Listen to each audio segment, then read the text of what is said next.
गरुड़ जी ने फिर पूछा, प्रभु यदि किसी ने जीवन भर पाप किए हो तब क्या नाम का स्मरण उस पर प्रभाव करता है? विष्णु बोले, हाँ गरुड़, यह कलयुग का रहस्य है। सतयुग में कर्म प्रधान था, परंतु कलयुग में नाम ही मोक्ष का साधन है। भगवान ने कहा, जब प्राणी मरता है तब उसकी आत्मा पथरीली और भयावह यम मार्ग में प्रवेश करती है। वहाँ रौरव, महारौरव, तप्त कुंभ और अन्य भयंकर नरकों से होकर आत्मा को गुजरना पड़ता है। किंतु जो प्राणी राम नाम जपता है उसका यमदूत कुछ नहीं बिगाड़ पाते और उसके मार्ग पर पुष्प वर्षा होती है। जिस घर में राम नाम का स्मरण होता है वहाँ यमराज के दूत प्रवेश नहीं करते। वहाँ महाविष्णु के दिव्य सेवक विष्णु दूत आते हैं और उस आत्मा को दिव्य विमान में ले जाकर बैकुंठ धाम में प्रतिष्ठित करते हैं। एक कथा आती है, एक ब्राह्मण था जो धनवान परंतु पापी भी था, जो जीवन भर लोभ, मोह और दुराचार में लिप्त रहा। परंतु उसकी माता अत्यंत भक्ति में लीन थी। वह प्रतिदिन राम नाम का जप करती थी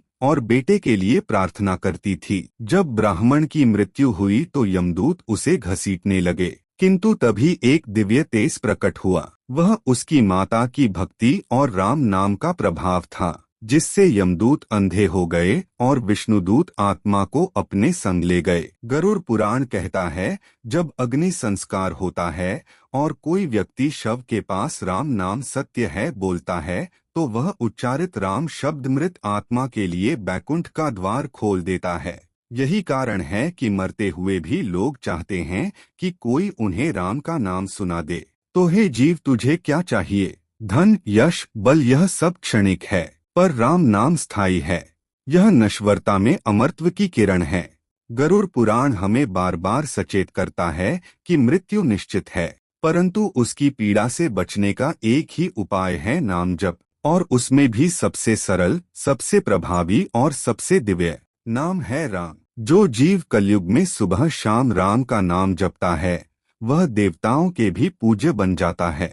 ऐसा गरुड़ पुराण में स्वयं भगवान विष्णु ने कहा है। इस नाम को केवल पूजा की औपचारिकता मत मानो, इसे श्वास बना लो, जीवन बना लो। यही राम नाम तुम्हारे जन्म जन्मांतरों का उद्धार कर देगा। एक समय की बात है जब कलयुग का अंधकार चारों ओर फैल चुका था, तब भी एक प्रकाश की किरण शेष थी।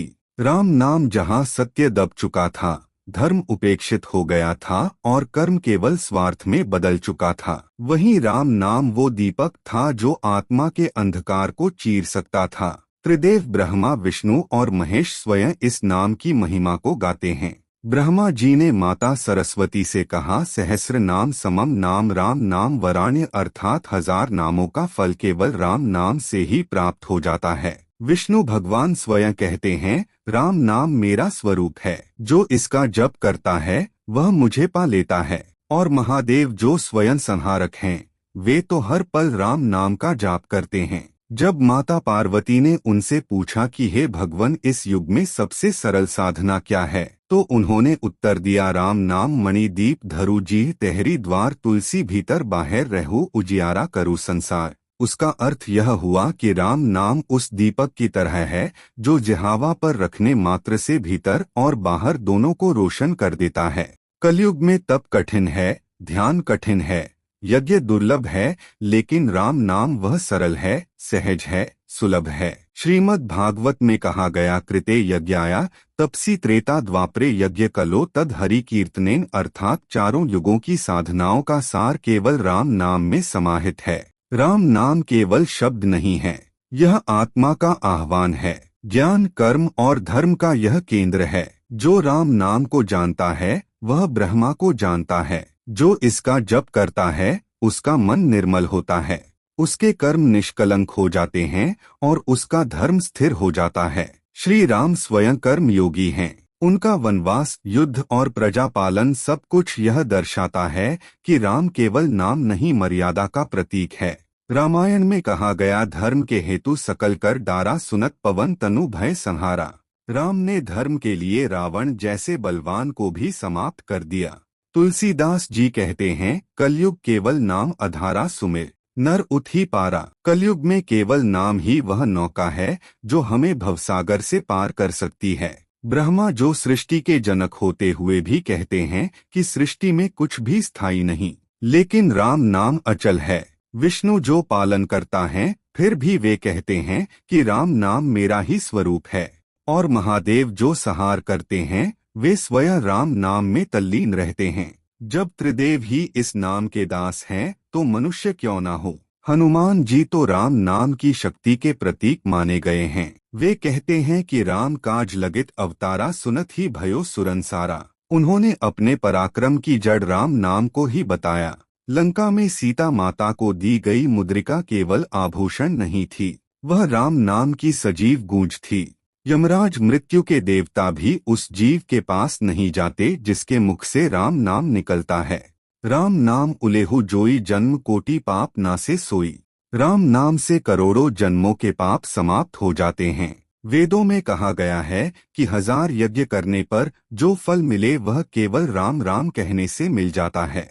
राम रामेति रामेति रमे रामे मनोरमे सहस्र नाम ततुल्यम राम नाम वराणने। यह श्लोक स्वयं शिव जी ने माता पार्वती से कहा। आज का युग दुखों से घिरा है, हर कोई डरा हुआ है, चिंतित है, व्यथित है, कोई भी ध्यान नहीं कर सकता, पर राम नाम जप तो कर सकता है।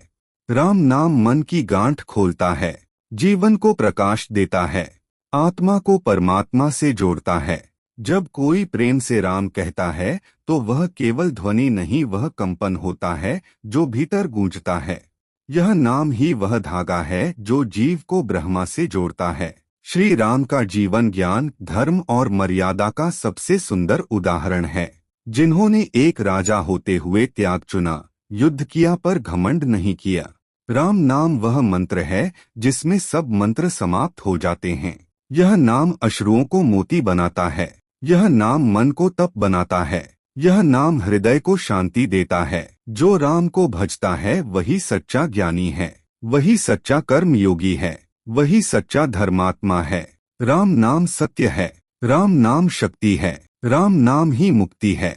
इस कलयुग में केवल एक ही साधन शेष है, नाम स्मरण। यही तप है, यही तीर्थ है, यही परम पथ है।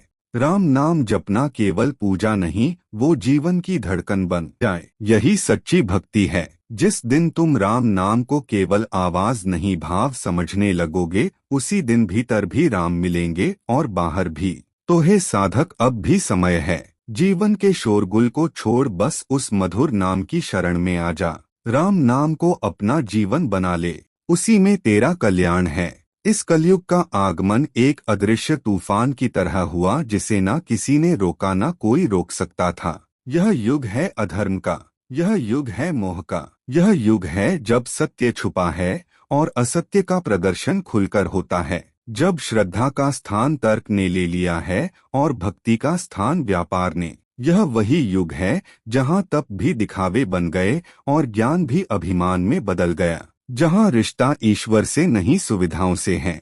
परंतु इसी युग में सबसे बड़ा वरदान भी छुपा है। भगवान ने स्वयं कहा है कि कलयुग में केवल नाम जप से मुक्ति संभव है। ना यज्ञ, ना दान, ना तप, केवल राम कह देने से सारे जन्मों का पुण्य प्राप्त हो सकता है। एक बार जब नारद मुनि ने कलयुग के प्रभाव को देखा तो वे भगवान से बोले, यह युग तो अंधकार है, प्रभु इसमें जीव कैसे बचेगा। श्री हरि ने मुस्कुराकर कहा, यही तो मेरा रहस्य है। कलयुग सबसे सरल है क्योंकि इसमें केवल नाम का स्मरण ही मुक्ति का मार्ग है। जब भी संकट आए, जब भी मन डगमगाए, जब भी मोह घेर ले, बस राम पुकार लेना, सारी दिशाएं तुम्हारे पक्ष में हो जाएंगी। कलयुग में पाप आकर्षक होंगे और पुण्य उपेक्षित। यहाँ धनी पूजे जाएंगे, ज्ञानी नहीं। यहाँ कपट को चातुर्य कहा जाएगा और सरलता को मूर्खता।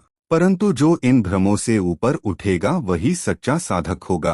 कलयुग की भविष्यवाणियों में कहा गया है कि धर्म का एक ही पाद शेष रहेगा, सच्चा नाम स्मरण, और वही पाद अंतिम समय तक जीव की रक्षा करेगा। कलयुग में मन चंचल होगा, इंद्रियां भटकी रहेंगी, परंतु यदि जिह्वा राम में रमेगी तो आत्मा अंततः शांत हो जाएगी। जब महर्षि वेदव्यास ने कलयुग के प्रभाव को जानकर भागवत रचा तो उन्होंने बताया, यह युग अधर्म का है, परंतु एक नाम राम इससे भी बड़ा धर्म है। कलयुग में जीवन जीना तपस्या जैसा है, जहाँ चारों ओर प्रलोभन है, परंतु मन यदि राम में टिक जाए तो संसार की सारी आग शीतल हो जाती है। यदि जीवन को सरल बनाना हो तो राम को जीवन बना लो। भोजन करते समय भी राम कहो, सोते समय भी राम को स्मरण करो, चलते समय राम का नाम जपो, काम करते समय राम को ही अपना साथी मानो। धीरे धीरे तुम्हारा मन संसार में नहीं राम में रमने लगेगा। जो जीवन की गति को राम नाम से जोड़ देगा उसे कलयुग छू नहीं सकता। कलयुग में चमत्कार नहीं दिखेंगे, यहाँ श्रद्धा ही चमत्कार है। जो बिना देखे बिना मांगे भी राम को अपना मान ले वही सबसे बड़ा भक्त है। राम नाम वो दीप है जो इस अंधेरे युग में दिशा देता है। जो रास्ता नहीं दिखता वहाँ भी मार्ग बन जाता है। तो हे साधक, यदि तू इस कलयुग में भी शांति, प्रेम और मोक्ष चाहता है तो किसी ग्रंथ या गुफा में मत भाग, बस अपने मन में राम बसा ले। तेरा अंत भी सुंदर होगा और तेरा जीवन भी दिव्य। एक बार जब वशिष्ठ मुनि ने श्री राम से कहा, हे राम, इस संसार की यह जो लीला तुम देख रहे हो यह वास्तव में माया की रचना है। यह ना स्थायी है ना सत्य, केवल एक ही सत्य है, चैतन्य, और वही चैतन्य राम नाम में बसा है। यह नाम केवल उच्चारण नहीं, यह चेतना है, ब्रह्मा है। यह वह स्वरूप है जो तुम्हारे भीतर से जन्म लेकर सारे विश्व को आलोकित करता है। वशिष्ठ बोले, हे राम, जब आत्मा अपने वास्तविक स्वरूप को भूल जाती है तब वह माया में बंध कर मोह, शोक और भय से घिर जाती है और तभी उसे मुक्त करता है। एक राजा जिसका नाम इक्ष्वाकु था, उसने हजारों यज्ञ किए, तीर्थों की यात्राएं की, परंतु उसे अंततः शांति प्राप्त नहीं हुई। तब वह वशिष्ठ मुनि के पास पहुंचा और पूछा, हे ऋषिवर, मैं सब कुछ करके देख चुका पर संतोष नहीं मिला, मुझे क्या करना चाहिए? तब वशिष्ठ बोले, हे राजन, अब केवल राम नाम में प्रवेश करो। यह नाम तुम्हारे भीतर की अज्ञानता को भस्म कर देगा। और वही हुआ। इवाकु ने अपना सारा जीवन राम नाम के जप में लगा दिया और अंततः उसे आत्मा का साक्षात्कार हुआ। श्री राम ने जब यह कथा सुनी तो वे स्वयं भी अचंभित हो उठे। उन्होंने कहा, हे गुरुदेव, जब मैं स्वयं राम हूँ तब क्या मुझे भी इस नाम का जप करना चाहिए? वशिष्ठ मुस्कुराए और बोले, राम, यह नाम केवल शरीरधारी के लिए नहीं, यह तो स्वयं ब्रह्मा, विष्णु और महेश भी जपते हैं, क्योंकि यह नाम ब्रह्मा से भी परे है। यह नाम ना धर्म से बंधा है, ना जाति से, ना योग से, यह केवल श्रद्धा से प्राप्त होता है। योग वशिष्ठ में कहा गया नाम वह अग्नि है जो चित्त की वासनाओं को जलाकर शुद्ध बना देती है। यह वह प्रकाश है जो मोह के अंधकार को मिटा देता है। वशिष्ठ ने कहा, हे राम, जब यह संसार जलता रहेगा इच्छाओं की आग में, तब जो जीव केवल नाम की शरण में रहेगा वह इस अग्नि में भी अमृत पालेगा। कलयुग में जब धर्म लुप्त हो जाएगा तब भी राम नाम ही वह अंतिम दीपक होगा जो आत्मा को अंधकार से बचाएगा। हे राम, ध्यान रखना, माया तुम्हें बांधेगी, अहंकार तुम्हें भ्रमित करेगा, पर जो नाम के साथ जुड़ा रहेगा वह कभी नहीं डगमगाएगा, क्योंकि नाम ही आत्मा की नौका है। तो हे जीव, यदि तू अब भी जीवन की व्यर्थता से थक चुका है, यदि तू सत्य को खोजना चाहता है तो ध्यान में बैठ, सांस को रोको नहीं, बस उसमें राम नाम भर दो। धीरे धीरे यह नाम तुझे उस आनंद की अनुभूति कराएगा जिसे शब्दों से नहीं बताया जा सकता। यही है योग वशिष्ठ का रहस्य। राम नाम ही वह चाबी है जो इस भ्रम रूपी जीवन के द्वार खोल सकती है। यह नाम केवल शब्द नहीं, यह सत्य, चैतन्य और परम प्रेम का सागर है। इसी में जीवन का सार छिपा है। इस वीडियो को देखने वाले सब लोग अभी कमेंट में एक बार लिखें, जय श्री राम। यह सिर्फ लिखना नहीं होगा बल्कि यह आपका पहला कदम होगा राम नाम की ओर। अंत में यही कहूँगा, भाई, राम नाम ही असली धन है, बाकी सब कुछ अस्थाई है। अगर यह नाम जुबान और दिल में बस गया तो जीवन सफल हो जाएगा। और अगर आपको विश्वास है कि राम नाम से जीवन बदल सकता है तो इस वीडियो को शेयर कर दीजिए ताकि लाखों लोग इस रहस्य को जान सकें। लाइक करिए, कमेंट में जय श्री राम लिखकर जुड़ जाइए और चैनल को सब्सक्राइब करना मत भूलिए और बोलो जय श्री राम। जय श्री राम।